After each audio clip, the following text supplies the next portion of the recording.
Queridos amigos, qué gusto saludarlos en este su espacio Coffee Law, donde hablamos de los diferentes temas del derecho en sociedad. Soy Rodolfo Guerrero y bueno, te invito a que tomes un buen café para que te actives con nosotros en esta saga de conversatorios online realizados por esta sociedad Coffee Law, doctor Jorge Fernández Ruiz. Bueno, pues sin más, comenzamos.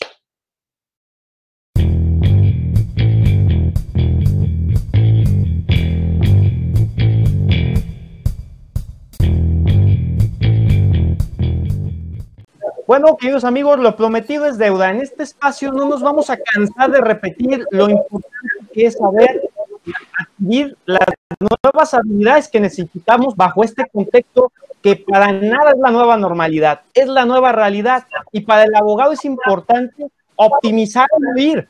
Ese es el hashtag hoy de las redes sociales. Hoy justamente vamos a abordar este tema de la tecnología, la electrónica y era digital en la formación del jurista del siglo XXI, con tres titanes en el tema, tres grandes personalidades que nos brindan su tiempo para compartir y hablar juntos de pues, este gran tema. A continuación los presento. Nos acompaña la doctora Alma de Los Ángeles Río Ruiz. Ella es catedrática e investigadora de la Universidad Nacional Autónoma de México, y qué gusto que nos acompañe, querida doctora, en esta saga de conversatorios. Al contrario, el gusto es mío. Muchas gracias, Rodolfo. Buenos días. Muy buenos días, estimada doctora. También nos acompaña el doctor Luis Fernando Peniche. Él es presidente del Consejo para la Acreditación de la Enseñanza del Derecho, AC. Bienvenido, estimado doctor Fernando. Muchas gracias, Rodolfo, gracias por la invitación, gracias a mis compañeros por permitirme compartir este espacio con ustedes. Gracias. Muchas gracias. También nos acompaña desde Perú el doctor Carlos González Palacios. Él es profesor investigador y catedrático de la Universidad de Stan en el Perú. Bienvenido, estimado doctor. Muchísimas gracias, Rodolfo, y muchas gracias también a quienes me acompañan hoy día en esta patria grande que es Latinoamérica. Muchísimas gracias, estimados doctores. Pues, y doctora, vamos a comenzar con este ABC de las cosas. Vamos a comenzar con esta fiesta del derecho, que es importantísimo pues, poner a colación todos los elementos que deben de seguir los abogados que apenas han salido de las distintas facultades de todas y cada una de los estados, países y nación de América Latina, México, Centroamérica, y pues hacia dónde deben de dirigirse las facultades hoy en día, porque los contextos cambiaron, las maneras en cómo el estudiante, el profesor va a tener que cumplir sus objetivos y su misión, pues van a ser totalmente diferentes. En esta primera etapa introductoria, cada uno va a contar con 6 minutos. Vamos a comenzar con la doctora Alma, posteriormente con el doctor Fernando y posteriormente con el doctor Carlos. Sin más, le cedo el uso de la palabra a la doctora Alma. Doctora, bienvenida y la escuchamos con atención en esta participación de 6 minutos. Adelante. Muchas gracias, Rodolfo. Pues buenos días, tengan todos y todas ustedes. Agradezco nuevamente a la sociedad civil Coffee Law, particularmente al licenciado Rodolfo Guerrero, por considerarme para participar en este espacio de reflexión donde abordaremos el tema, como bien lo dijiste, la tecnología, la electrónica y la enseñanza en la era digital en la formación del jurista del siglo XXI. Pues hago extensivo el saludo a todos ustedes, nuestro amable auditorio, los cibernautas que nos acompañan en este espacio. Saludo también a mis colegas y amigos que formamos parte del Consejo Nacional de la Acreditación de la Enseñanza del Derecho, en particular a mi presidente, el doctor Fernando Peniche Giordani, y a mi par académico, Carlos González Palacios, quienes seguramente nutrirán esta mañana con sus valiosos comentarios los aspectos más relevantes con relación al tema. Bueno, pues para contextualizar al auditorio, yo dividiré mi participación en 3 ejes rectores. En el primero, abordaré brevemente la formación que requiere el jurista del siglo XXI. ¿Para qué? Pues para enfrentar precisamente los retos que se vienen en la justicia electrónica, en la robótica educativa y sobre todo en el uso de la inteligencia artificial. En la segunda intervención plantearía el papel del docente a partir del programa institucional de formación, actualización y superación académica de su claustro, más en estos momentos donde nos tenemos que mover en las aulas virtuales. Además, destacaré la importancia de contar con un plan de estudios que sea acorde con los compromisos éticos y, sobre todo, permita desarrollar al estudiante las habilidades y el manejo de las herramientas tecnológicas, electrónicas y digitales, que son fundamentales, obviamente, estas herramientas para el nuevo estudio de nuestra ciencia jurídica. Finalmente, concluiré mi participación en relación a la importancia de los eventos científicos, tecnológicos, tales como son las videoconferencias, los seminarios, los congresos en los medios virtuales o digitales. Porque es muy importante preparar al jurista en esta era digital. Pues es súper importante prepararlo en razón a que ya se va a tener que enfrentar a la justicia electrónica a través del expediente electrónico. Por ende, tiene que tener un manejo muy adecuado de la firma electrónica, como ya lo hemos visto en otras sesiones. También tendrá como reto la inteligencia artificial en los jueces robot, en donde veremos la posibilidad algorítmica para decidir el derecho, y sobre todo porque se moverá a través de las aulas virtuales. Estos espacios donde definitivamente sí existe una conexión, si bien no es física, al menos en el ciberespacio del docente con el alumno, cambiando el rol que cada uno de nosotros tenemos en esta nueva realidad y en esta nueva forma de enseñar el derecho, que ya desde antes habíamos estado valorando en el Consejo Nacional de la Acreditación de la Enseñanza del Derecho. ¿Con qué tecnología cuenta una institución? ¿Qué tanta capacitación le da al claustro docente? ¿Y qué vinculación tienen los alumnos con los medios informáticos y tecnológicos, así como el aspecto digital y electrónico, que son fundamentales en nuestro nuevo quehacer en el mundo jurídico? Esa sería mi parte. Gracias, Rodolfo. Gracias, querida doctora. Es importantísimo cada uno de estos rubros. Estoy seguro que el auditorio está esperando con ansias pues, poder desarrollar cada uno de estos puntos que nos dan para pues, una charla completa, la verdad. Y bueno, sin más también, pues se dé en este momento el uso de la palabra al doctor Fernando Peniche. Lo escuchamos con mucha atención, estimado doctor Fernando. Tiene una encomienda importantísima y lo digo aquí públicamente porque eso es una labor que ayuda a todos los profesores, a toda la comunidad jurídica a ser mejor todos los días. Lo escuchamos. Muchas gracias, Rodolfo. Gracias por invitarme a este importantísimo foro que nos permite llegar, pese a la crisis sanitaria, a un gran teleauditorio. Entonces, gracias a todos estos cibernautas que nos escuchan. Pues miren, primeramente quiero platicarles que, derivado de mi encargo como director del Consejo para la Acreditación de la Enseñanza del Derecho, decirles que es un organismo de la Barra del Colegio de Abogados que se creó precisamente para velar porque en este país, y ahora afortunadamente en toda Latinoamérica, se prepare mejor a los futuros juristas para que tengamos mejores profesionistas del derecho, comprometidos con la ética y con su carrera. Y derivado de esto, nuestra actividad principal es el aseguramiento de la calidad. Y entonces, básicamente yo quisiera platicarles con más detenimiento sobre la calidad en la educación jurídica y en particular esta que nos referimos el día de hoy, que es educación semipresencial y a distancia. Entonces, básicamente yo quisiera platicarles de que pese a la parte sanitaria y demás, en este país y en general en todo el mundo, ya desde hace algunos años estamos trabajando sobre la parte de la educación a distancia.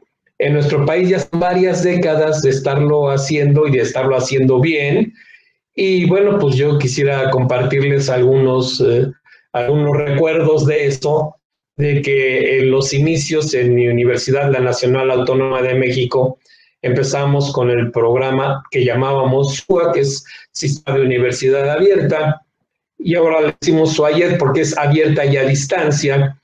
Y bueno, yo tenía la oportunidad de tener contacto con alumnos tanto del sistema presencial como del sistema semipresencial o abierto, porque una de las formas de titulación de mi universidad es la posibilidad de cursar un diplomado. Yo tenía en ese entonces el encargo de un diplomado de Derecho del Trabajo y ahí confluían alumnos tanto del sistema presencial como del sistema abierto. Y bueno, lo que quiero llegar con toda esta perorata es para decirles que la calidad de unos y otros es igual, que el título que les otorga mi universidad no dice si egresó del sistema abierto o del sistema presencial. Es diferente, pero la esencia es la misma porque el plan de estudios es el mismo y entonces nos preocupamos por la calidad en ambos rubros y necesitamos que los alumnos tengan las capacidades y las habilidades necesarias para un buen abogado. Y eso en los dos sistemas funciona. Entonces, me gustaría luego platicarles qué onda con esa calidad en la educación jurídica. No sé. Gracias, Rodolfo. Gracias. Desde luego, cada uno de los mueven demasiado, doctor Fernando, dado a que no es lo mismo tener un conocimiento de la profesión que tener el conocimiento pedagógico para la enseñanza del mismo. Entonces, será importantísimo también cómo juegan estos dos roles en esta nueva realidad. Ahora, doctor Carlos, desde el Perú, queremos conocer en este primer acercamiento, en esta primera participación, pues los puntos que considera oportunos que deba de conocer nuestro auditorio, el mundo jurídico. Adelante. Muchísimas gracias, Rodolfo. Agradezco la iniciativa, la invitación y por este intermedio también permítame saludar a mis colegas y amigos con los cuales hemos compartido labor ya hace algunos meses, a la doctora Alma de Los Ángeles y al doctor Fernando Peniche. Siempre es un placer poder compartir con ellos. Fíjese, esta conversación es tal vez ya la manifestación o lo que pone en marcha varios de los elementos que se plantean en el tema de hoy. Estamos utilizando un medio virtual, digital, para poder interconectarnos entre nosotros, ¿no? Y interconectarnos finalmente también con un público diverso, de diferentes ciudades, de diferentes países tal vez, ¿no? Sabemos que ciertamente la necesidad ahora del jurista es ser formado con herramientas nuevas, con herramientas que se adapten, como lo dice el título de la conversación de hoy, al siglo XXI, y que salgan del esquema de lo que es lo clásico, para no simplemente por el hecho de salirse, sino para acercarnos más hacia nuevos horizontes. Por ejemplo, acercarnos a la información, es decir, a la jurisprudencia, a las fuentes del derecho comparado, mejorar nuestros alegatos, mejorar nuestros sílabos o los cursos que vamos a preparar, pero también que nos ayude a conectarnos con más gente, es decir, con clientes nuevos, en el caso en el cual seamos abogados practicantes, o con colegas, abriendo unos horizontes nuevos hacia otros mundos académicos, dentro de otras realidades, en el caso seamos más teóricos dentro de nuestra profesión. Y aquí hay que considerar, pues, que en el día solamente tenemos 24 horas, no hay más. Sería bueno tener una posibilidad de aumentar eso, pero no hay más que 24 horas. Entonces, en la profesión de abogado, es importante este tiempo. Este tiempo, pues, al final lo perdemos un poco en el transporte y en otras circunstancias, ¿no? Y una manera de superar esto a través de la tecnología es lo que estamos viviendo ahora, ¿no? Entonces, este asunto, y ahí es donde quiero focalizar mi intervención más adelante, ciertamente que genera ventajas, pero también genera desafíos, y desafíos en el área de los derechos fundamentales, por ejemplo, ¿no? Van a surgir problemas que tengan que ver, en primer lugar, con los derechos sociales, por ejemplo, a nivel de las brechas de acceso a lo digital, ¿no? Y para dar un segundo ejemplo, generan problemas también de propiedad intelectual. Por ejemplo, ¿quién es el propietario de la clase que se va a grabar en una sesión dentro de una universidad y cuál es la disposición que se puede hacer de esto, ¿no? Entonces, algunas reflexiones breves en mi siguiente intervención con respecto a estos asuntos y encantado de poder participar. No, al contrario, estimado doctor Carlos, es importantísimo lo que menciona, desentraña justamente en este desafío de la educación digital, de lo físico a lo virtual, pues cómo hay una desigualdad lamentablemente en donde muchos estudiantes de las diferentes licenciaturas, de los diferentes espacios en donde se aprende esta hermosa profesión, pues carecen de corriente incluso eléctrica, no se diga pues el acceso al internet. Entonces son cosas importantes que también se tienen que trabajar desde los diferentes ejes rectores que conforman pues cada uno de los países en cuestión. En este caso, bueno, vamos a conectarnos directamente a este desarrollo ya de los temas con el doctor Fernando Peniche para que nos diga estas consideraciones tan importantes, doctor. Básicamente, ¿cuál es esta simbiosis que debemos de entender entre el derecho y las tecnologías de la información y comunicación? Y bueno, pues cómo están cambiando toda esta realidad en la cuestión de la educación. Y debo de decir, para bien, debe de desentrañarse algunas cosas que lamentablemente no eran parte del debate. Lo escuchamos con mucha atención. Gracias, Rodolfo. Miren, quiero que me permitan hacer algunas remembranzas junto con ustedes. Hace muchos años, quizás por necesidades económicas, mi universidad pensó que podría llegar a un mayor número de personas haciéndolo por la vía electrónica. Esto es, no teníamos aulas suficientes para aceptar a tantos alumnos. Mi universidad rechaza muchísimos alumnos cada año porque no tenemos espacios para recibirlos. Y entonces eso me parece que dio la pauta para pensar en otros caminos para hacer llegar la educación jurídica a más gente. En aquel entonces, pues, estamos ciertos que no era la situación de la crisis sanitaria, afortunadamente, pero ya empezó a funcionar la educación abierta y a distancia. De esa educación teníamos el mal ejemplo de que no era de calidad, porque le insisto que quiero platicarles de calidad. No era de calidad porque parecía que era una educación de segunda, y entonces eso como que demeritaba, pues sí, me van a inscribir a la universidad, pero en el SUA, y eso es como que me mandaron a la segunda división. Y había una reticencia en general para la educación abierta. Yo quiero reflexionar con ustedes que en aquellos tiempos, por estas fechas, en tiempos de normalidad, yo tenía que preocuparme en ir a los portales de Santo Domingo para comprar unas tarjetas de Navidad, porque aunque parecía lejos la Navidad, ya tendría que empezarlas a imprimir, empezarlas a mandar para que llegaran en diciembre, porque los pobres carteros se saturaban sus bolsos con tarjetas de Navidad que todo el mundo enviábamos.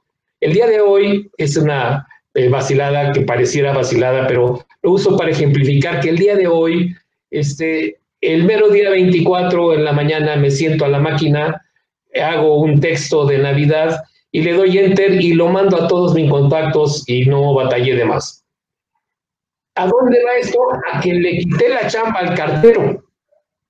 Entonces el cartero pues ya cambió a llevar algunas cosas del banco, pero ha disminuido su quehacer.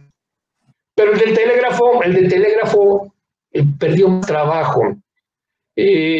Hace unos poquitos días, cuando yo estudiaba la primaria, en clase nos enseñaban a redactar un telegrama para poder decir mucho con muy pocas palabras. El de hoy, pues el telégrafo no se estila para nada, ¿verdad? Estoy tan rápido como un chat, un mensaje, un correo y ya todo el electrónico quedó en desuso el telégrafo. Pero así como eso, hay muchas otras profesiones que se tienen que ir modificando. Estarán de acuerdo conmigo en que el día de hoy, y pues gracias a la pandemia, qué malo decirlo, pido mi súper por correo, me lo descuentan de mi tarjeta que lo cargo por correo, mi salario lo cobro por correo, y prácticamente todo el trabajo lo hago desde mi casa. Entonces, quiere decir que sí se puede y que la humanidad vamos para allá a pasos agigantados. La Secretaría de Educación Pública ya nos recomienda a las agencias acreditadoras que les pidamos a las escuelas de derecho que al menos tengan una materia en línea, con lo que vamos a estar acostumbrando a los alumnos a la migración. Esto es como mínimo. Qué bueno que ya los alumnos tienen un chip diferente al que traíamos nosotros, sino que desde niños ya manejan los aparatos electrónicos, tienen mucha habilidad con los deditos para textear y para todo esto a mucha velocidad, que luego nosotros ni tomando clases de mecanografía lo hacíamos.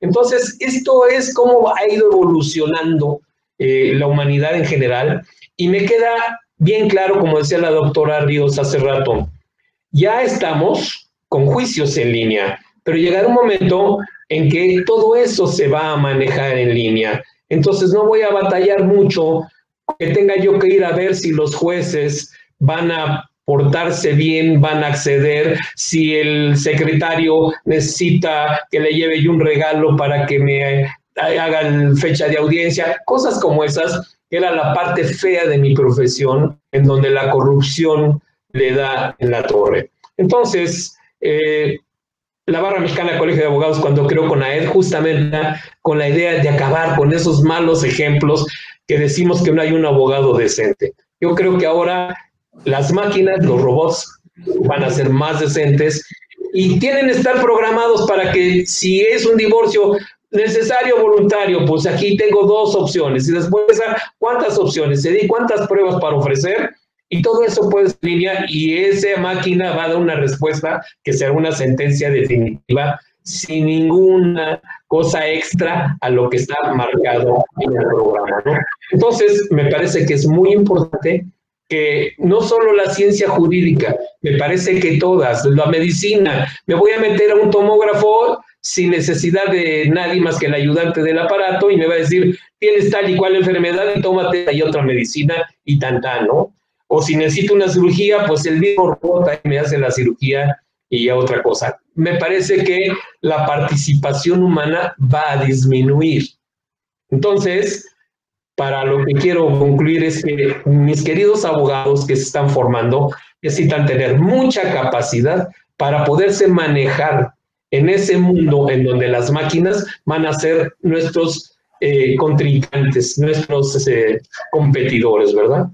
Se requiere gente para manejar las máquinas y para programarlas. Ahí voy a necesitar los abogados más eficientes y más capaces, que sepan de derecho y que sepan de tecnologías de la información y de cibernética, ¿verdad? Creo que hasta ahí, no sé si ya me pasé, Rodolfo.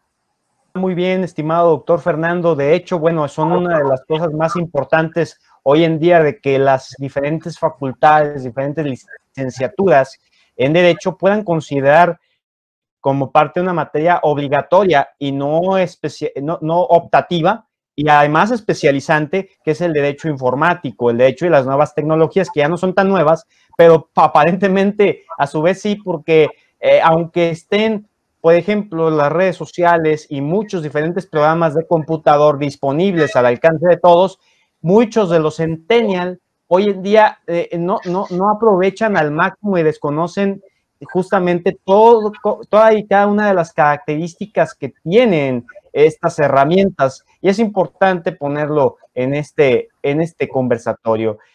Ahora, por los estudiantes ese es el pero ahora por los las metodologías, el uso de la palabra en este momento, doctor Carlos, para que nos diga su experiencia, cómo ha visto este cambio en el funcionamiento de los despachos, de los corporativos, que seguramente van a tener ahora los futuros meritorios, por así decirlo, pupilos, de alguna manera a distancia, ya no va a ser de forma presencial, y van a tener que dotarlos de otros conocimientos, porque si no ya nadie va a querer acercarse de la forma tradicional a como se conocían los espacios. Muchas gracias. Mire, yo creo que este contexto de pandemia y de confinamiento, si bien tiene muchos y mayoritariamente elementos negativos, siempre se presentan dentro de los contextos negativos, incluso dentro de las guerras, que es el peor contexto que puede existir para una sociedad, algunos avances y algunos elementos que pueden mejorar en el futuro a la sociedad, ¿no? En este contexto, en el actual, este confinamiento nos ha obligado a superar algunos límites o si se le puede llamar algunos remilgos con respecto al uso de la tecnología. El medio del derecho, y esto lo sabemos todos los que lo ejercemos y los que lo enseñamos, es un medio muy conservador. Y siendo un medio tan conservador, está pues muy ligado a las tradiciones, todos lo sabemos, ¿no? Preferimos el uso de los libros en físico a los electrónicos, nos gustan las cátedras dadas en los recintos de madera antiguos, ¿no? ¿Por qué? Porque forma parte, pues, de la idiosincrasia, de la tradición del abogado, ¿no? Esto es así, y yo creo que no es éticamente ni malo ni bueno, es una realidad, ¿no? Entonces, es ahí donde estos remilgos, de repente, en relación al uso de las tecnologías puedan justificarse, pero no podemos negar que estamos avanzando en el tiempo y que este avance, quizás ya no mirando hacia el siglo XXI, sino más allá, ¿no? Hacia el siglo XXII, nos obliga a adaptarnos a la realidad de las nuevas tecnologías, lo cual finalmente ha sido acrecentado por el contexto actual del COVID, ¿no? Como decía, este asunto, sin embargo, nos va a presentar problemas que debemos tratar de superar a nivel de los derechos fundamentales, ¿no? Cada vez que han habido avances en la tecnología, cuando existió el automóvil, cuando la electricidad llegó a las ciudades, esto provocó problemas, ¿no? Por ejemplo, la definición que existía del robo en la época de la generalización de la electricidad no abarcaba a esta y se tuvo que adaptar la definición a ella para las personas que pretendían, pues, sustraer el servicio eléctrico, ¿no? Y lo mismo con respecto al automóvil, donde no había un derecho relativo a y ahora, pues, el derecho automotor y el código de la ruta o del tránsito, ¿no? Depende cómo se diga entre los diferentes países, es una rama propiamente dicha. En materia de nuevas tecnologías, creo que hay todavía mucho por construir. Así como existen sistemas adolescentes, yo creo que este es un sistema o una rama del derecho que aún está en un estado de infantil. Es decir, vamos a pasar no solamente por una construcción y un crecimiento a nivel cuantitativo de las normas, regulaciones, sino también, pienso, por crisis de adolescencia, cuando este sistema madure un poquito más, que van a significar encontrar equilibrios, ponderaciones entre diferentes concepciones cuando se negocie un poco el contrato social de lo que queremos construir como sociedad volcada hacia las nuevas tecnologías. Y aquí es donde se van a confrontar muy probablemente no solamente visiones, sino también derechos de algunos, ¿no? Esto ya lo hemos visto, por ejemplo, a nivel laboral, con respecto a casos que en todos nuestros países han sucedido ya en algún momento en relación a los correos electrónicos corporativos, ¿no? La información a quién le pertenece y cuánto yo como empleador puedo buscar, investigar, acceder sin violentar el derecho a la intimidad, a la vida privada de mi trabajador, ¿no? Entonces, ese tipo de problemáticas se van a presentar muy probablemente de forma más repetitiva conforme avance la tecnología y se vaya introduciendo no solo en nuestra profesión, sino también en nuestras vidas, ¿no? Como bien lo decía el doctor Peniche hace algunos minutos, yo puedo recibir mi salario electrónicamente, trabajar electrónicamente, estar en contacto con mis colegas electrónicamente, y todo lo puedo hacer electrónicamente, a tal punto que yo puedo nunca encontrarme físicamente con una persona y trabajar con ella. No puedo yo nunca haber visto el dinero con el que me pagan en un mes y haberlo recibido y habérmelo gastado, ¿no? Entonces, introduciéndose esto dentro de nuestras vidas, necesariamente genera conflictos y confrontaciones entre los diferentes derechos fundamentales que nuestros respectivos tribunales constitucionales, antes nuestros legisladores y luego nuestros respectivos tribunales constitucionales, tendrán que resolver, ¿no? Ahora, justamente entrando un poquito más al contenido, dentro de los propios derechos fundamentales, lo decía en la primera intervención, han generado ciertos problemas que probablemente sean parte del debate en el futuro en nuestros diferentes estados, ¿no? Y hablaba de los derechos sociales en primer lugar y de las libertades en segundo lugar, ¿no? En materia de derechos sociales, pues fíjese que no solamente en el Perú, no solamente en Latinoamérica, sino en países considerados como del primer mundo desde el punto de vista socioeconómico, estamos hablando de Estados Unidos o de Francia, que han vivido esta situación, la que estamos viviendo ahora nosotros también, con algunas diferencias, han encontrado problemas en el acceso de sus estudiantes a los medios digitales, ¿no? En Estados Unidos, por ejemplo, 3 millones de niños y adolescentes no tienen acceso al Internet.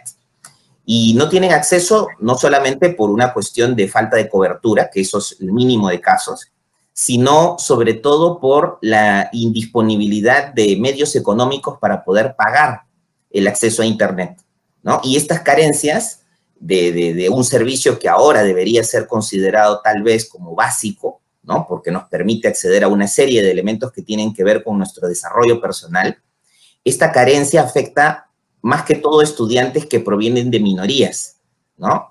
Y de ingresos bajos o de hogares donde los padres tienen menos educación, fíjese, ¿no? Esas son investigaciones realizadas a partir de los censos y de la data que tienen las propias empresas de telefonía y de Internet, ¿no?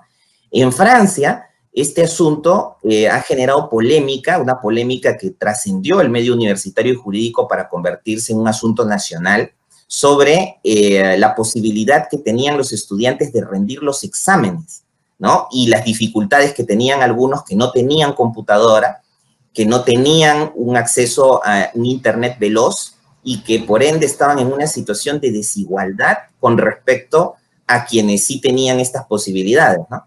Entonces, este asunto, fíjese cómo, no habiendo sido tratado, no por una cuestión de mala fe de las autoridades ni nada, sino habiendo sido dejado de lado, porque aún, como digo, es un tema infante, ¿no? Genera desigualdad de oportunidades por la falta de acceso a la tecnología, ¿no? Algo que se conoce muy bien como la brecha digital, ¿no? Y esta brecha digital, su propio nombre lo indica, una brecha es una separación, es un agujero, un gran cañón entre unos y otros, ¿no? Y lo que desea una sociedad, el objetivo de un Estado, no es pues acrecentar las diferencias, sino más bien intentar ligar a unos con otros, no para crear un Estado igualitario a nivel de materialmente, ¿no? Sino a nivel de oportunidades, ¿no? Entonces, ahí es donde muy probablemente lo que se deba hacer en el futuro es considerar, así como se ha considerado en su momento, y fue toda una batalla a nivel de derechos fundamentales, incluir al derecho al agua, el acceso al agua, dentro de la categoría de derechos fundamentales. Probablemente dentro de algunos años sea el Internet también considerado como un servicio básico, elemental, que quizás ya no sea tampoco parte de un conglomerado de elementos que se puede quizás negociar como se hace ahora, sino que tal vez podría ser un elemento público, ya se está explorando y Facebook, Mark Zuckerberg tuvo esa idea ya hace unos 5 a 6 años, ¿no? De pactar con algunas alcaldías en Latinoamérica. Aquí se tuvo la idea de hacerlo, luego se abandonó el proyecto, para que dentro del pago de los arbitrios anuales esté incluido también el pago de Internet con plataformas que puedan tenerlo de manera pública, ¿no? Entonces, esos son los nuevos elementos que podrían venir a nivel de derechos sociales. Ahora, para ser muy corto y no acaparar mucho el tiempo a nivel de libertades, ¿no? Como lo decía, esto también genera problemas, por ejemplo, en relación a la propiedad intelectual, a la vida privada, ¿no? A mí me toca en estas circunstancias hacer clases a distancia, las hago desde mi casa, ¿no? Y haciéndolas desde mi casa, bueno, se generan una serie de elementos, ¿no? Que pueden ser también problemáticos, por ejemplo, desde el punto de vista de la libertad de cátedra, ¿no? Antes, bueno, o hasta ahora, ¿no? Prevalece la idea de que lo que uno efectúa dentro de su clase, ciertamente que va dentro de un programa, pero ese control no puede limitar la libertad de expresión que tiene el docente en relación a la forma en cómo da su cátedra, ¿no? Ahora, siendo registrado esto y permaneciendo en un almacenamiento y pudiendo ser visto por coordinadores, autoridades o alguien, esto da lugar a que pueda existir tal vez un control mayor, lo cual podría, si no es bien manejado, no a nivel de calidad, sino a nivel de posicionamientos, quizás hasta ideológicos, poder limitar o mellar, vamos a decirlo así, la manera en cómo un docente esté brindando su clase, ¿no?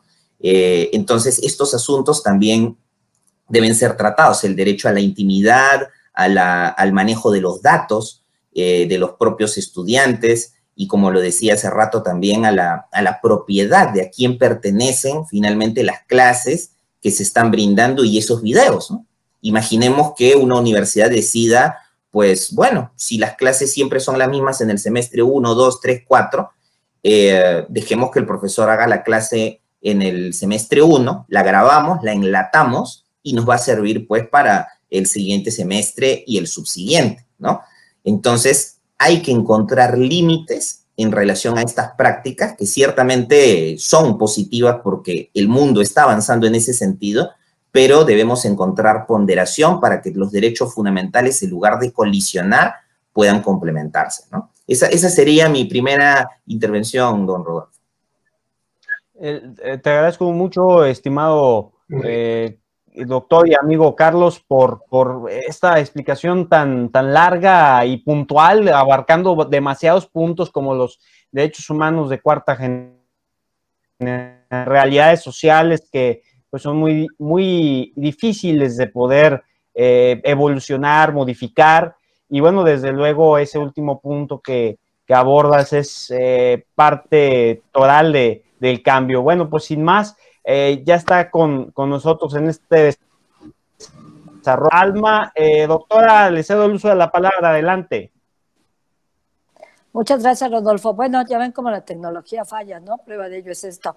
En esta segunda intervención, deseo yo manifestar que hay que reconocer que la formación tanto del profesor como del estudiante en esta era digital, pues nos están obligando a cambiar obligatoriamente, casi podríamos decirlo, a desarrollar nuestras capacidades, nuestras habilidades, nuestras destrezas, sobre todo proyectadas en el campo del análisis, de la síntesis, de la crítica, de la discusión, el razonamiento de la investigación y la innovación, así como la creatividad, la gestión de información jurídica, la redacción, entre otros tantos elementos.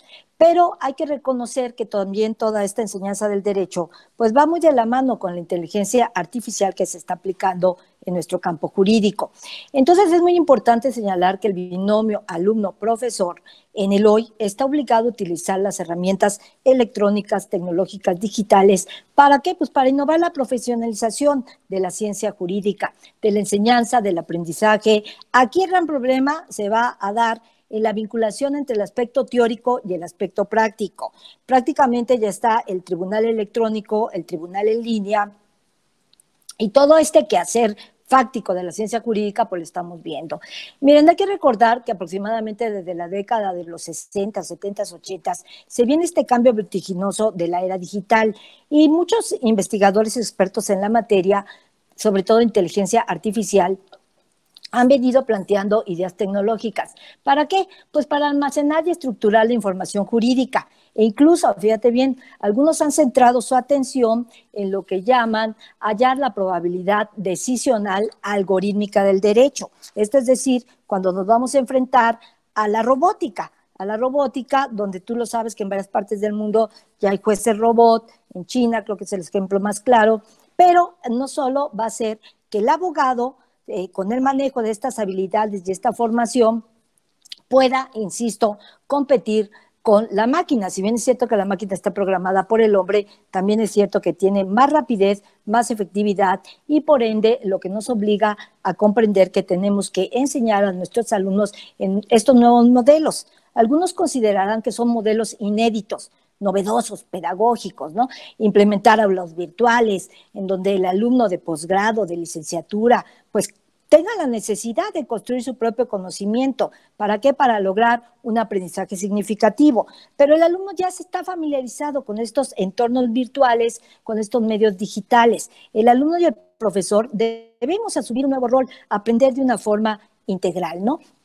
Entonces ha llegado un momento en el que la enseñanza del derecho pues ya se desarrolla prácticamente en aulas virtuales, en plataformas digitales. Acuérdate que está la Open University, la Universidad Abierta, Online University, la Universidad a Distancia, Universidad en Línea, y ahora este modelo presencial ha tenido también que migrar hacia el ciberespacio. Ahorita los cibernautas que están conectados con nosotros y están viendo en vivo este evento. Entonces, si el jurista que estamos formando va a ser un jurista que tenga que vivir en la justicia electrónica, que tenga que enfrentarse a la inteligencia artificial, pues ¿qué sigue? Pues lo que sigue es hablar de la robótica educativa, y la robótica educativa entendida como un sistema de enseñanza interdisciplinar que permitirá al alumno construir su propio modelo y su propio programa informático. Obviamente, esta construcción estará destinada hacia los robots, a los robots que ejecutarán las órdenes humanas, ¿sí? Pero obviamente el alumno, el profesor tiene que estar perfectamente familiarizado, tenemos que estar obligados en un momento dado a estar familiarizados con los dispositivos programables. Entonces la era digital ya nos alcanzó, ya estamos aquí, ya el nuevo milenio, las generaciones de este nuevo milenio, pues se relacionan en otra dinámica social muy diferente a las nuestras. Ellos usan redes sociodigitales, es su principal herramienta de integración, de aceptación a prácticas mediatizadas. Hay nuevos roles tanto sociales, familiares, culturales. El proceso de enseñanza-aprendizaje pues no ha quedado al margen, ¿no? Todos utilizamos plataformas, Blackboard, Zoom, Moodle, sesiones a través de Internet, Facebook Live, correo electrónico, WhatsApp, Skype, Claro, ¿no? Todo esto hace posible una interacción y un intercambio de archivos en diferentes formatos. Obviamente esto va a generar una nueva comunicación vía remota. Entonces, aquí existe la imperiosa necesidad de que nos adaptemos al uso de las tecnologías digitales, las multimedias, y sobre todo prestemos atención, nosotros como docentes, en elaborar contenidos críticos, reflexivos, más que manejo de herramientas instrumentales. He ahí donde verdaderamente radica esta revolución, esta innovación que nos permite visualizarnos como docentes y alumnos del siglo XXI. Estamos creando un nuevo perfil de estudiante del derecho y debe de tomarse en cuenta todos estos aspectos. Sobre todo, estamos conscientes, como bien lo dijo el doctor Fernando Peniche y el doctor Carlos, en un proceso de acreditación.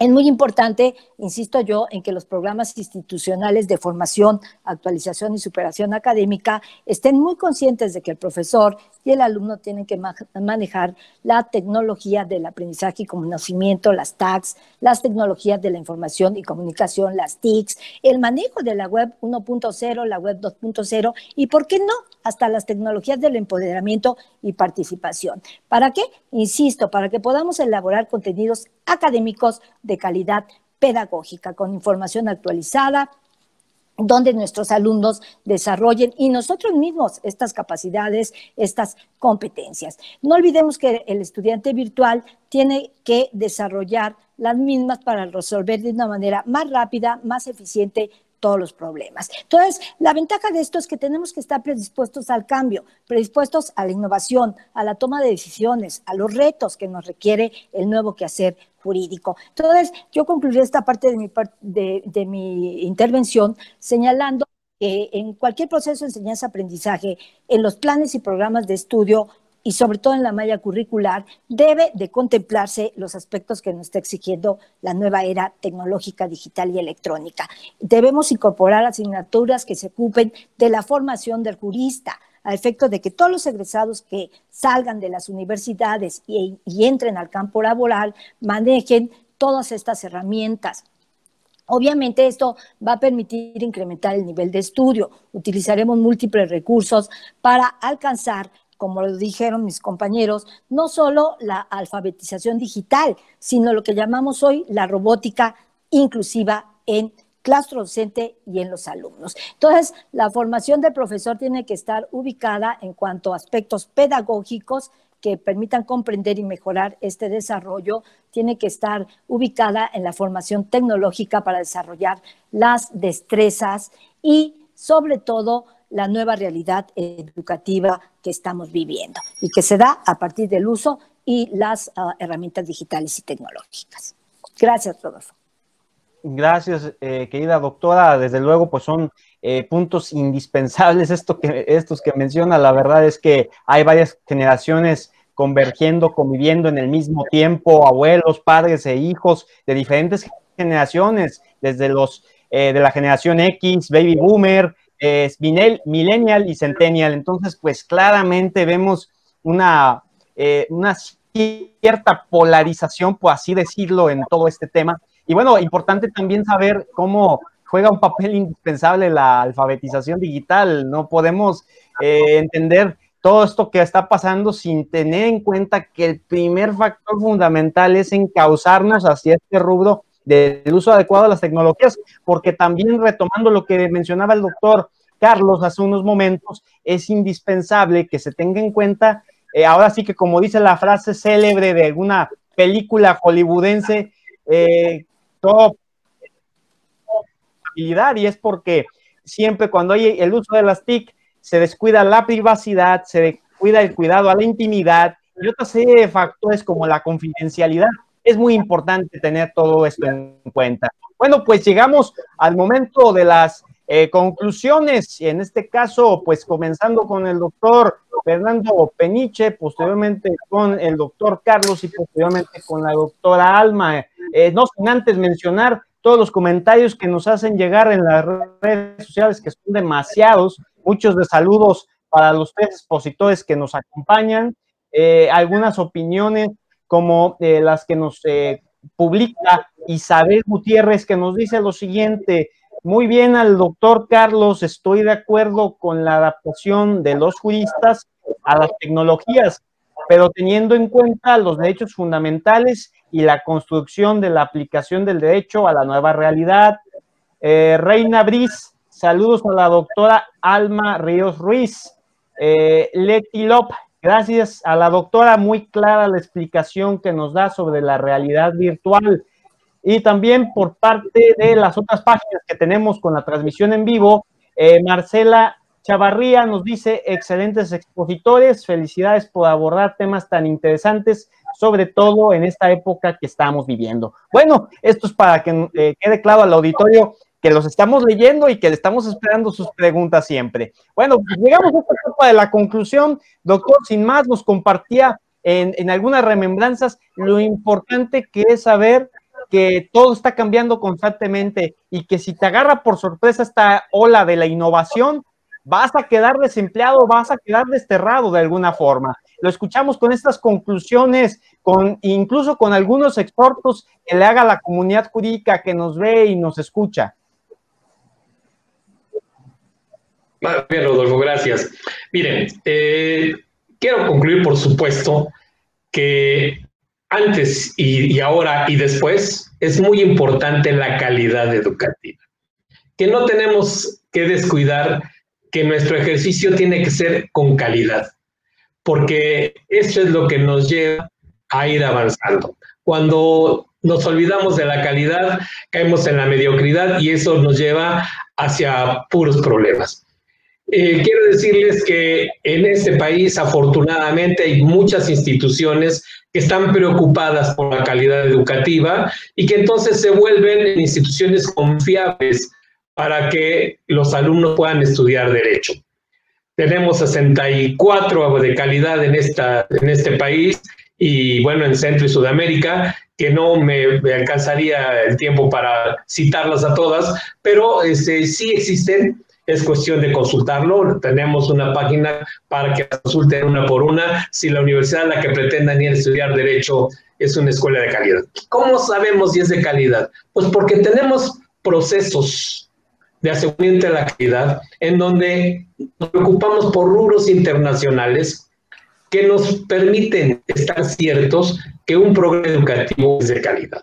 En particular, los programas de enseñanza a distancia. Les quiero decir que la UNAM desde hace muchos años lo tiene y que es muy confiable los programas del sistema abierto de la Universidad Nacional Autónoma de México, pero también los tenemos acreditados y confiables los de la Universidad del Valle de México o los de la UNITEC, que son instituciones que se han preocupado por la educación en línea. Esto para recomendarlo a todo nuestro auditorio con toda la confianza. Y con respecto a las recomendaciones, de la experiencia de estar en estos procesos de acreditación en cuestiones de enseñanza en línea, me topé con un problema que me parece que es recurrente y que es muy importante para los estudiantes que se inician en cuestiones de educación abierta, que se llama acompañamiento afectivo. Y ese es el comentario que les quiero dejar y la recomendación, porque además nos aplica para estas épocas de confinamiento. Es que, como ya decía yo hace rato, hago todo desde mi casa. Sí, nada más me falta ese acompañamiento afectivo. Lo que les pasa a los alumnos que entran a las 3 de la mañana después de trabajar a ver su clase, sí, está bien, y avanzan y si no están cansados tendrán el mismo rendimiento. El único problema es que no se sentaron en un salón con sus demás compañeros, y esa es la parte afectiva y emotiva que le va dando la sal y pimienta a la vida, digo yo, sin tener la verdad absoluta. Pero me parece una recomendación interesante, no solo para los que estén estudiando en línea, sino para todos los que estamos confinados del día de hoy, que necesitamos analizar esa cuestión que es el acompañamiento afectivo, en donde necesitamos suplir esa carencia de la persona junto a mí, a lo mejor con otras terapias o con otras técnicas que pudiera también bajar de internet, ¿no? Entonces es un ejercicio para que reflexionen nuestra audiencia del día de hoy. Y salvo que tengan alguna pregunta, te agradezco mucho, Rodolfo, y agradezco a mis compañeros que me hayan permitido externar estos comentarios en este ciberespacio. Muchas gracias. Muchísimas gracias, estimado doctor Fernando. Sí, sin duda hay algunas preguntas cortas que poner a consideración de ustedes dos, queridos doctores y querida doctora. Doctor Carlos, lo escuchamos en estas consideraciones, en estos puntos que son para el análisis y la reflexión de todo el auditorio. Sí, muchas gracias. Mire, voy a aprovechar este pequeño espacio final para justamente volver hacia lo que decía el doctor Peniche de manera muy atinada.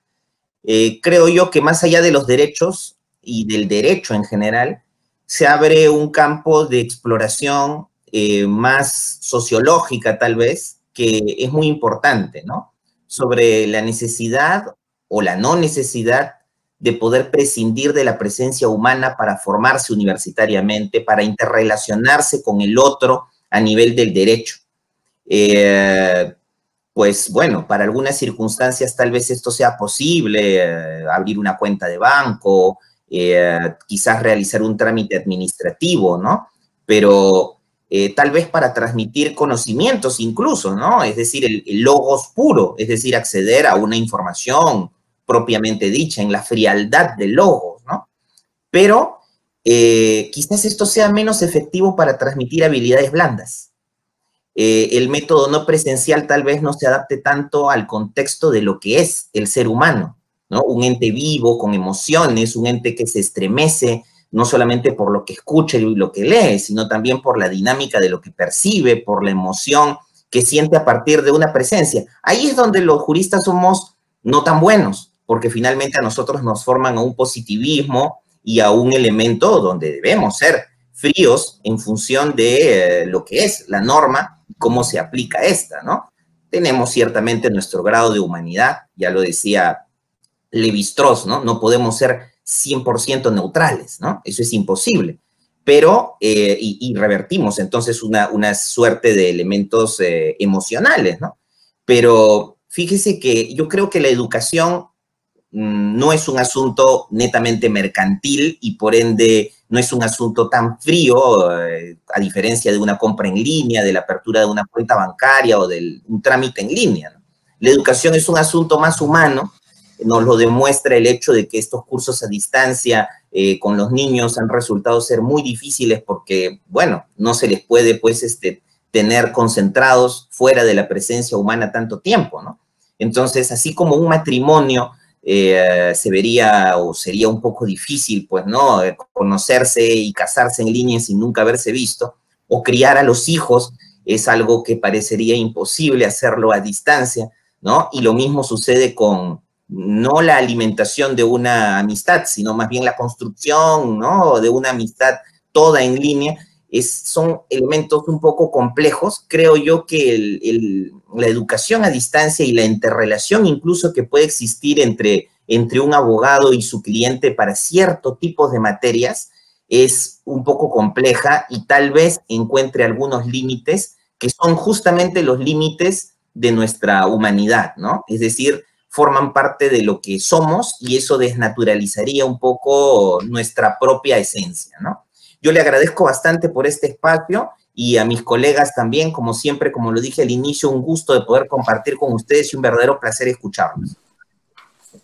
No, al contrario, estimado Carlos, en unos momentos voy a pues hacer latente los comentarios que nos están llegando ahorita en redes sociales. Sigue esta fluctuación y les agradezco mucho.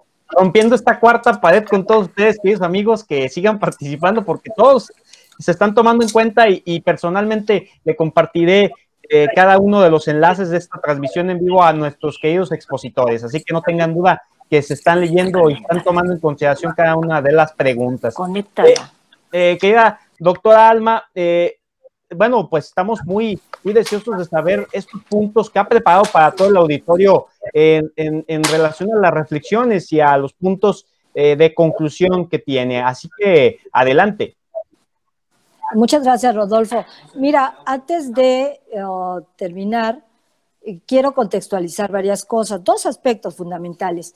En México, pues aproximadamente tenemos 1.500 instituciones entre facultades, escuelas, centros de investigación que dan la carrera de Derecho, donde obviamente será necesario que tanto los docentes como los alumnos manejen el ámbito tecnológico. Y sobre todo algunos datos duros del acceso a Internet. Por ejemplo, voy a señalar, el número de usuarios de Internet en el mundo son 4.540 millones. Imagínate, lo que equivale al 59% de la población mundial. En nuestro país, de acuerdo con la última encuesta nacional del INEGI sobre disponibilidad y uso de tecnología, estamos diciendo que el 80.6 de millones de usuarios en el año 2019 son los que han permitido desarrollar desde la comodidad de su hogar, de su casa, esta posibilidad fáctica que se dio de brincar hacia las aulas virtuales. Entonces, el 70.1% de la población, sin duda alguna, tiene acceso a este servicio, ¿sí? Solamente falta que se incorpore un 29.9% de la población, que es la que carece de la red. Todos los alumnos, aunque sea el más humilde, siempre tendrá un teléfono inalámbrico. También se sabe que en la zona urbana el porcentaje de usuarios es del 76.6%, mientras que en las zonas rurales pues tenemos apenas un 47.7%. Entonces, obviamente vivimos en la era digital, estamos en la existencia donde ya como le dijeron mis compañeros, mis amigos, se ha brincado la brecha tecnológica entre salvando los problemas socioeconómicos que imperan en nuestro país, esta emergencia sanitaria que lamentablemente a todos nos ha afectado, la educación en la desigualdad de oportunidades, Y obviamente es necesario implementar una política pública de carácter educativo, donde todos se contemple, porque no algunos dicen el derecho humano a la Internet. Entonces, una prueba de ello, de que hemos manejado en las redes, en los espacios, es esta sesión que tan amable nos invitaste de Coffee Law. Los medios virtuales hoy tienen una preponderancia, han logrado mantener precisamente la actualización en estos temas, tanto de alumnos, de docentes, de público en general, a través de videoconferencias, foros de análisis, discusión, simposios, coloquios, en fin, un sinnúmero de actos digitales que estamos ya perfectamente familiarizados con los entornos online, en línea, ¿no? Entonces hemos podido sobrepasar las barreras territoriales y hemos creado vínculos con colegas de otras partes del mundo, donde hemos intercambiado el conocimiento, las experiencias, y obviamente todo esto deberá ser tomado en cuenta en un proceso de acreditación. Y como dice el doctor Peniche, sin perder el punto de vista de la excelencia académica, ¿no? Entonces, todo esto nos ha permitido, para concluir, encontrar nichos de oportunidad de nuestra labor docente, de los alumnos, para crecer, para mejorar, para plantearnos, para replantearnos, ¿no? Yo quisiera concluir simplemente señalando que precisamente la migración a las aulas virtuales pues ha significado una oportunidad para todos de reflexionar, de reconocer la importancia del entorno digital, electrónico en el que desarrollamos nuestra práctica docente. Estamos aprovechando la eficiencia, la eficacia, la pertenencia de las herramientas tecnológicas. Estamos formando al jurista del siglo XXI. Nos estamos reformando, reactualizando nosotros mismos para poder entender nuestra labor docente. Entonces, el impacto que tendrán el uso de las TIC, las TAG, las TEB, la web 1.0, la web 2.0 en la formación del alumno y del profesor serán un elemento fundamental en los retos que nos depara las próximas décadas en las que vamos a vivir. Tendremos avances significativos, tendremos ya muy diseñado el esquema de la educación digital y estamos reconociendo que hay múltiples obstáculos que superar, pero nos estamos formando y estamos sacando lo mejor de nosotros en este nicho de oportunidad que nos está abriendo la tecnología, la electrónica y la era digital en la formación del abogado. Muchas gracias, Rodolfo. Importantísimo todo esto que nos menciona, cada uno de los puntos que nos han compartido, queridos doctores, querida doctora, en este espacio. La verdad es que sirva siempre para pues ver que el punto a la evolución es justamente desaprender todos los días, todas las semanas, porque para nada estamos en un contexto en donde las cosas van a seguir como antes de la pandemia, para nada, y hay que quitarnos ese pensamiento de la cabeza. Justamente, bueno, haciendo latentes los comentarios que nos han llegado por las redes sociales, específicamente en la página de Facebook Coffee Law y en la de Café Jurídico por Facebook, encontramos una pregunta en la de Café Jurídico, esta de Martín Moncada Estrada, nos dice: doctora Alma, para usted, ¿la situación actual sería un reto para las universidades en sus programas educativos? Es una pregunta. También por Coffee Law nos dicen, importante lo que nos comentan sobre la privacidad del docente y por ende la propiedad intelectual. Esta pregunta este comentario se me hace muy interesante también, porque retomando lo que nos decías, estimado Carlos, y ya aquí me estoy tomando la confianza de tutearlo, si me lo permiten, estaba comentando justamente lo importante que es de este contexto, que por cierto ya se está tomando en cuenta en la Organización Mundial de Propiedad Intelectual, que es la consideración de la inteligencia artificial con la propiedad intelectual y obviamente su vínculo primordial con cada uno de los inventores.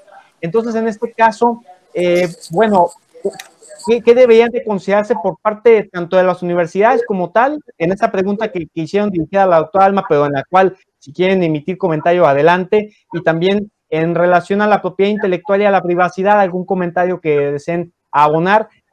No sé, comenzamos primero con usted, querida doctora Alma, y ya posteriormente su comentario, doctor Fernando Peniche, y su comentario, estimado doctor Carlos. Doctor Alma, ¿qué responde a esta pregunta que nos llegan por las redes sociales?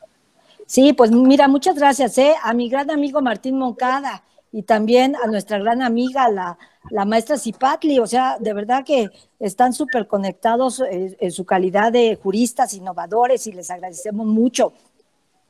Definitivamente, Martín, como Martín fue director de la Universidad de Mazatlán de Derecho, y con él establecimos hace aproximadamente 2 años la sede de educación a distancia en esa entidad federativa. Entonces, desde hace 12 años ya veíamos venir esta era digital, ya estábamos muy conscientes de que la educación tendría que brincar no solo a través de una educación en línea, online, sino también a través de las famosísimas aulas virtuales. Entonces, sí es preponderante, como lo ha dicho también el doctor Peniche, la acreditación de la enseñanza del derecho en un sistema de universidad abierta y en un sistema de educación a distancia. La calidad académica, en el ciberespacio el alumno no está solo, tiene un acompañamiento donde efectivamente, como lo dicen mis colegas, tenemos que hacer sentir el calor humano a través de estas redes. Yo no tengo que ver a Martín, no tengo que ver a Cipatli, no tengo que ver a Reina, a todos los que están conectados, porque yo lo siento, yo siento que están dando seguimiento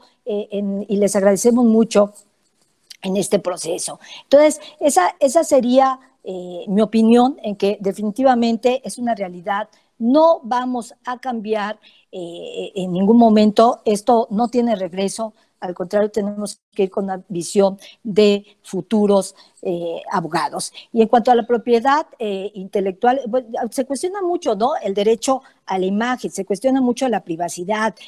Ahorita estaba yo en un lado de la casa de ustedes y me tuve que cambiar a otro porque no tenía buena recepción. Entonces, uno decide cuando entra a una red social qué quiere proyectar, qué desea obtener de esa imagen, ¿sí? En muchas ocasiones se critica de que porque pone uno la foto y uno platica, que no es lo mismo verle al sujeto la cara, estar en vivo, pero yo creo que todo esto tendremos que irlo ajustando, que se vendrán demandas, que se vendrán inconformidades, pero pues sí, ni modo, pero es el reto que nos está llevando la era tecnológica, electrónica y digital, Rodolfo. Sí, sin duda alguna, querida doctora Alma. Doctor Fernando, algo que nos quiera abonar relativo, obviamente, a este rol que juega un papel importante, dado que muchos profesores en las diferentes facultades, como se ha dicho en todo este conversatorio, les agarró por sorpresa utilizar de repente una aplicación como Zoom y de repente verse y se veían en un lugar en donde no les favorecía y el estudiante tomaba captura de pantalla y luego, sin el consentimiento del mismo, lo publicaba en redes sociales, y todo esto crea algo que lacera a la integridad digital del profesor en redes sociales. Entonces, todos estos y más cosas que se están, ¿no? Gracias, Rodolfo. Quiero aprovechar, miren, la ciencia jurídica es bien dinámica y bien cambiante. Para ilustrarles, tengo en mis manos ahorita una nota legislativa publicada el lunes 29 de junio por el Senado de la República. Y son reformas a la Ley Federal de Derecho de Autor en materia de medidas tecnológicas de la información.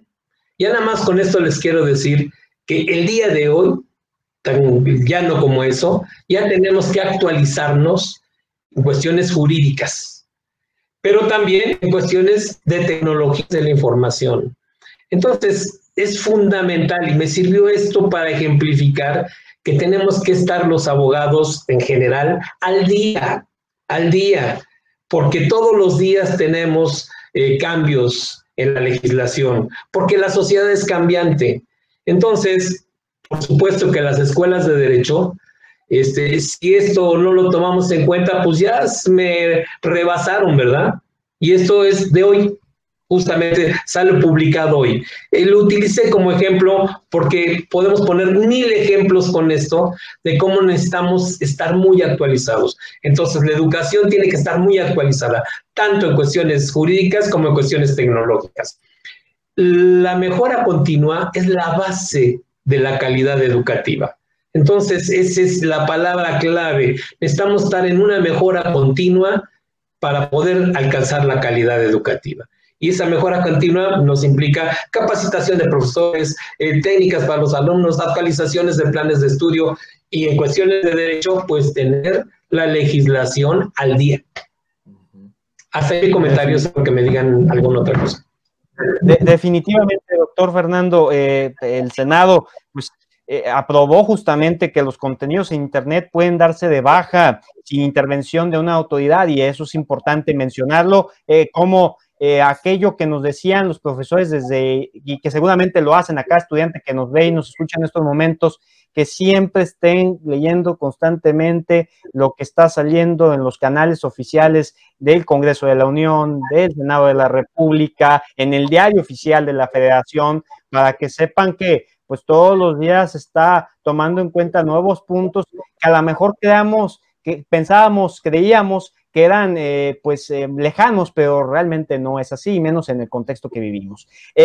Doctor Carlos, relativo justamente a este punto que nos explicó al inicio de la propiedad intelectual, que en estos momentos están tomándose nuevas consideraciones, debo de decir, pues en estos contextos de patente, en estos contextos de derechos de autor, bueno, estamos viendo innovaciones incluso por cosas más allá de lo que podríamos haber imaginado, como el caso, por ejemplo, en cuestión de derechos de autor, como se dio el caso de un monito que tomó una foto y se debatía, oye, pues, ¿quién es el dueño de la imagen? El monito se tomó solo la imagen, ¿no? De la fotografía. Ese tipo de ejemplos que estamos viendo, otros de la inteligencia artificial, relativo a cómo puede ayudar al inventor en el desarrollo de nuevas patentes y demás. Pero bueno, este contexto que le sirva al abogado para saber que las cosas van hacia un punto demasiado, tal vez futurista, pero que si no lo agarras como debe de ser tomado y desarrollado, probablemente pues se vean unas implicaciones algo feas. Lo escuchamos con mucha atención, doctor. Sí, muchas gracias. Pues fíjese que este asunto, con respecto a la pregunta que se ha realizado a través de las redes, abre una caja de diversos elementos que tienen que ver con el aspecto del binomio clásico entre libertades y seguridad, ¿no? Y explora un nuevo campo, aún inexplorado, de la intervención de las cosas y un elemento que no estaba pensado inicialmente cuando se ideó este binomio entre seguridad y libertad, ¿no? Es la inteligencia de las cosas. Por ejemplo, usted sabe que nosotros podemos ahora pagar con nuestra tarjeta sin hacer un código, sin firmar, solamente con anteponerla en un dispositivo electrónico, ¿no? Lo cual, pues, juega en contra si nosotros no hemos dado nuestro acuerdo para que este dispositivo se ponga. Pero esto nos abre el camino para entender que hay aparatos electrónicos, no solamente a nivel de pago de dinero, sino también de publicidad, que pueden sustraer nuestra información personal, ya sea la de nuestros teléfonos celulares, ya sea la de nuestras tarjetas de crédito. Y no necesariamente para robar, sino simplemente para crear una masa de data.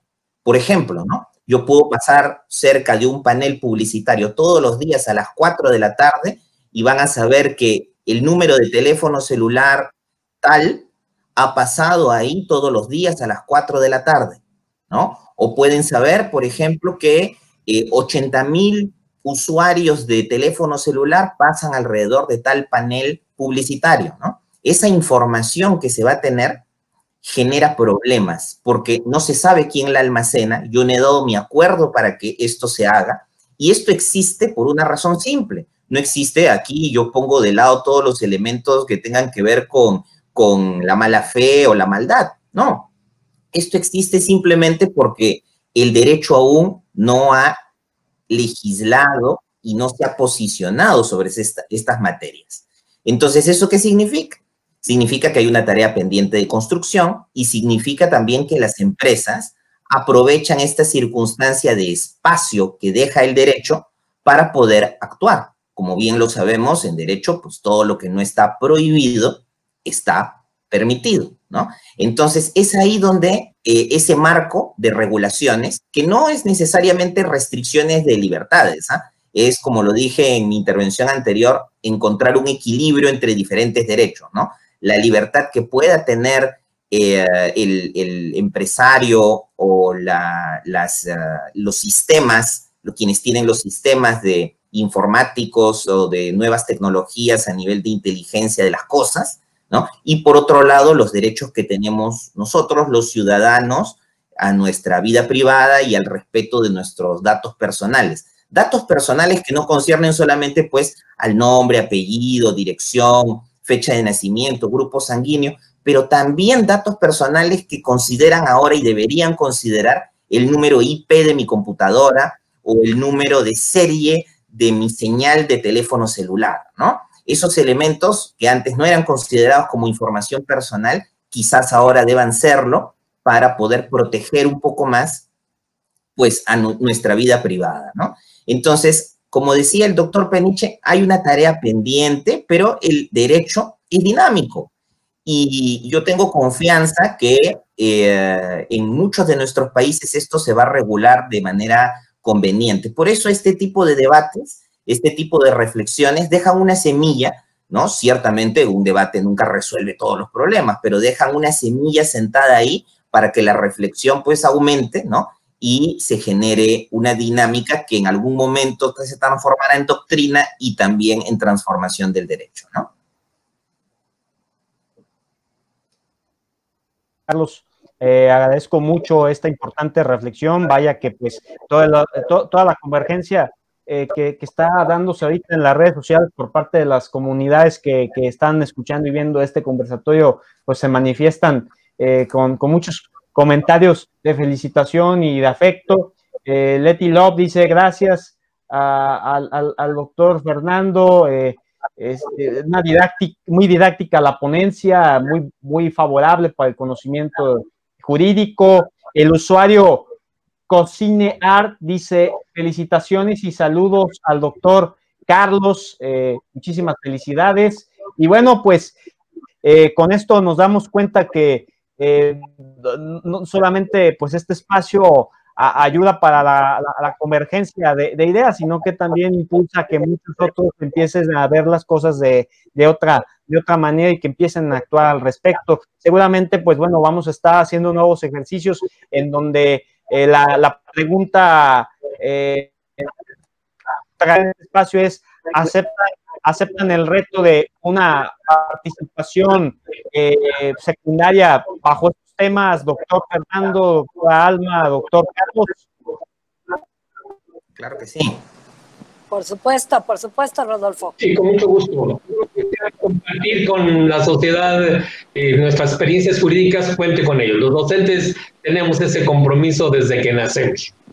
Muchísimas gracias, les agradezco mucho. Desde luego, pues, bueno, una recomendación rapidísima que a mí me gusta preguntarle siempre a los invitados por tradiciones, ¿qué libro leer ahorita que están en encierro muchos estudiantes y muchos abogados para que, pues, vayan en contexto con lo que estamos hablando? ¿Qué libro les recomendarían leer que en lo particular sientan que es algo favorable en estos momentos de confinamiento?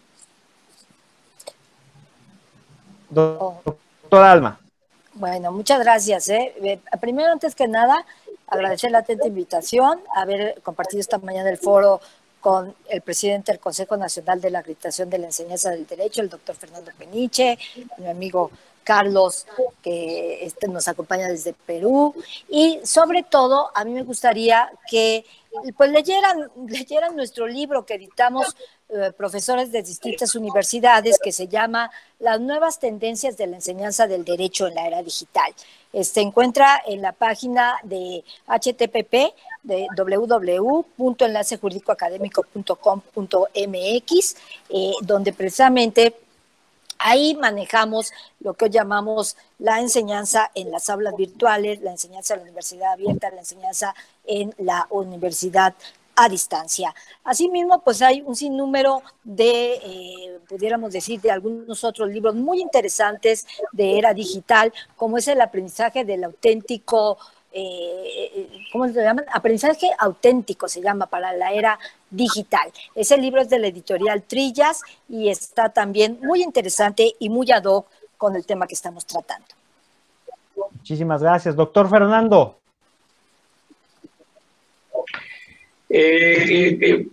Creo que mi editor se va a incomodar, pero por eso no lo voy a mencionar ninguno, no publicidad para mi editor, pues no lo voy a mencionar. Como estoy un poquitito más romántico el día de hoy, yo quisiera recomendarle a todos los que nos escuchan el día de hoy, por si no lo han hecho, que lo hagan por primera vez, y ya lo hicieron, que relean Juan Jacobo Rousseau, El contrato social. Es algo así como para ubicarnos en cómo está la sociedad el día de hoy. Pareciera que lo escribieron el día de hoy, pero retomaremos muchas cosas para estar un poco más acomodados a lo que es nuestro confinamiento. Sin duda alguna, importantísima obra. Doctor Carlos. Sí, mire, yo había pensado también, fíjese, en el hecho de volver a los fundamentales y hablando sobre la renegociación del contrato social en este contexto de COVID, había pensado también en Rousseau, pero ya me lo ha ganado mi colega Fernando Peniche y concordamos en este sentido. Pero fíjese, en el aspecto de derecho y nuevas tecnologías hay un libro interesante, finalmente más vendido en Europa que en América Latina, pero que desarrolla no solamente describe, sino también que da un parecer en relación al régimen de firma electrónica, de tutela de la intimidad y de protección de datos de carácter personal. Ese libro, llamado así de simple, Derecho y Nuevas Tecnologías, de Miguel Peguera. Ese libro se puede encontrar muy probablemente en la Casa del Libro. Este es un libro español y yo lo recomendaría en este contexto. Importantísima obra. Bueno, pues no me resta más que agradecer a cada uno de ustedes por esta participación destacada en este conversatorio online titulado La tecnología, la electrónica y era digital en la formación del jurista del siglo XXI. Nos ha acompañado la doctora Alma de Los Ángeles Ríos Ruiz, catedrática e investigadora de la Universidad Nacional Autónoma de México, la UNAM. Muchísimas gracias, querida doctora. Gracias a ti, Rodolfo, gracias a mis compañeros y amigos. Muchas gracias por estos eventos. Y gracias a los cibernautas, a todos los que se conectaron. Muy importantes. Además, muchas gracias al doctor Luis Fernando Peniche, presidente del Consejo para la Acreditación de la Enseñanza del Derecho AC. Muchísimas gracias, estimado doctor Fernando. Gracias, Rodolfo, pero sobre todo, mis compañeros, por supuesto, pero sobre todo a la gente que tuvo la paciencia y el interés de escucharnos. Gracias a todos por conectarse. Muchísimas gracias. Y también al doctor Carlos González Palacios, profesor investigador y catedrático de la Universidad ESAN, desde el Perú. Nos acompañas. Muchísimas gracias, estimado doctor. No, muy agradecido de compartir con tan dignos y distinguidos colegas y agradeciendo también la iniciativa que han tenido de difusión de estos temas tan importantes para la sociedad. Sin duda alguna es un tema que nos debe de interesar a todos en este contexto. No nos resta más que agradecer a la parte primordial de estos conversatorios que nos escuchan, que están participando y que están llevando a que este mensaje lo escuchen y lo apliquen más personas. Pues bueno, les mando un gran ansia en este flujo de ideas y de escenarios que hace la sociedad Coffee Law, doctor Jorge Fernández Ruiz. Cuídense mucho, actuemos juntos.